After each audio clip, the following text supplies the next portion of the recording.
What's going on, fellow denizens of the internet? DB here, bringing you the first official GOA devlog.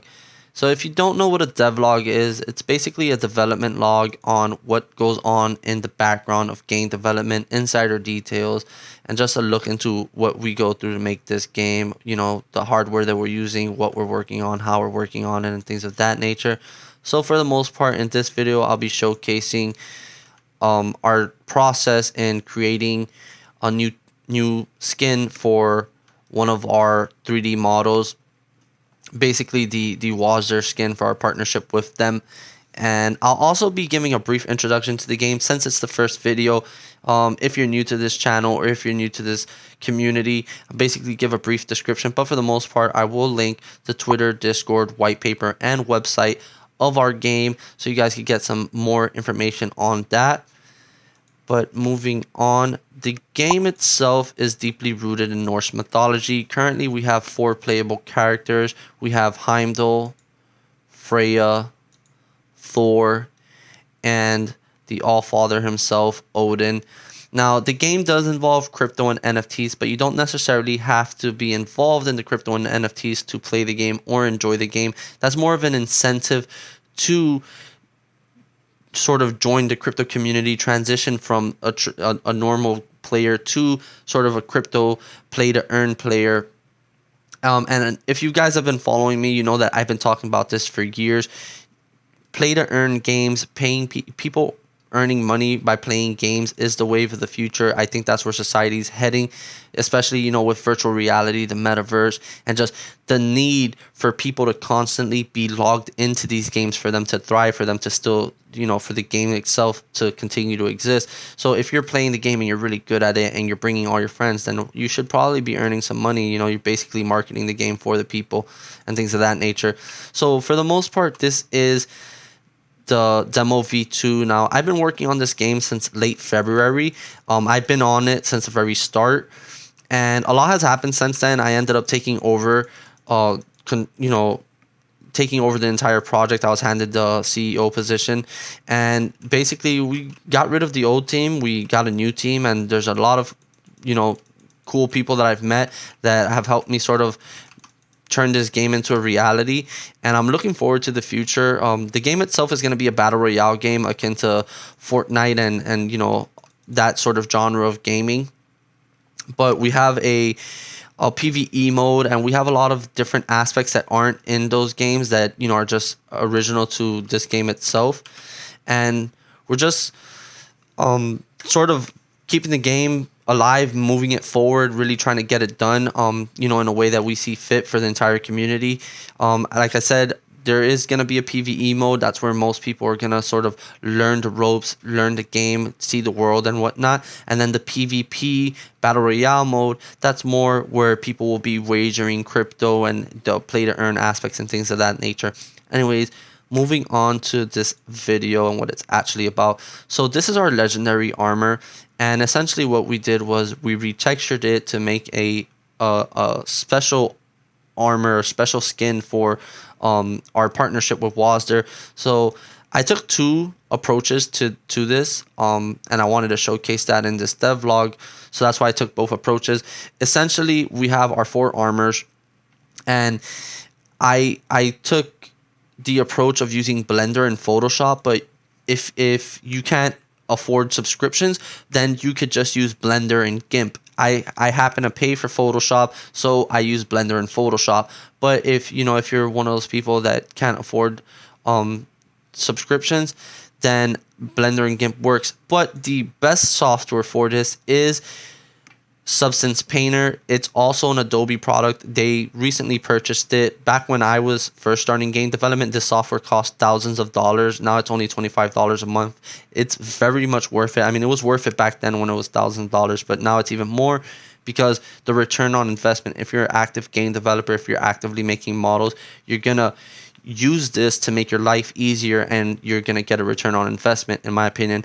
So it took me 8 hours making it the Blender and Photoshop way, and it took me 8 hours to make Heimdall in 2 different colors, this purple and black one, this orange and black one. It took me 5 hours in Substance Painter to make all 4 armors for the characters and various variations of it. So I'm going to give a bit of insider details on that, on the process for that. So essentially the way that it works in Blender is once you have your 3D model, as you can see, this legendary armor, everything's gold. So we just use the shader, we use the material for that, and you could find information on that on YouTube. But when you want to get into the, having different colors and it's all one object, one armor set, you would paint directly onto it, but Blender doesn't have a great texture painting system as when compared to other softwares. So what people normally do is they edit the UVs, and what you do for that is you unwrap your model. So essentially it's like taking an origami crane and unfolding it, and now you have this flat piece of paper with all the creases and the folds, and that's basically what this image is. It's a chunk of the armor unfolded, and now these are all the creases in it. And you export this image into Photoshop, and you start stacking your layers and working your magic, using effects and things. So here I have my base color layer. Here I have my grunges and scratches layer. So as you can see here, it's basically just giving it that worn sort of grungish look, that dirty look, like it's been worn, and you fought wars in it and things of that nature. And then we have our logos layer. And basically this approach, after you do all of this, then you import it back into Blender, and then you see how it looks. And that process is very tedious, and it's not really live. It's not happening live, so it becomes obnoxious after a while.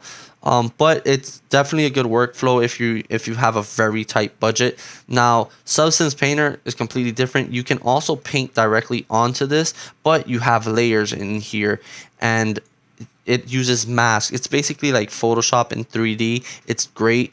So essentially the way that this works is I created a mask, and then I could come in here and just change one of these colors. Like after you make a mask, here, let me put it like a highlight green. Oh no, not this again. Let me switch to one of these that makes it a little easier to see. Okay, this red one. So yeah, here I made a mask, and then essentially what I did was I changed the base color of it after I duplicated it, and now I got all these different variations of the armor just by duplicating it. And that's how I was able to bang out all these variations and all of the armors in 5 hours. There's lots of tutorials on this as well. I'm not really going to get into those specifics. I'm just more giving a brief overview of the softwares and stuff. But again, this was great. We have various different variations of it.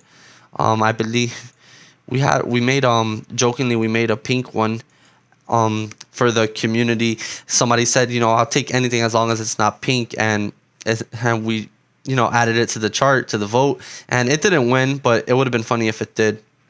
But yeah, that's basically the process in Substance Painter. Just paint directly onto your different layers. You create your masks, and you could use materials, shaders, like they have silvers, golds, and like a whole bunch of stuff that's great using this. Now in the future, I am hoping to post a lot of content like this, similar to this. I do want to start giving more updates on the game and things of that nature. But I will give you guys a preview of the next video, which is gonna feature our generator, our procedural generator.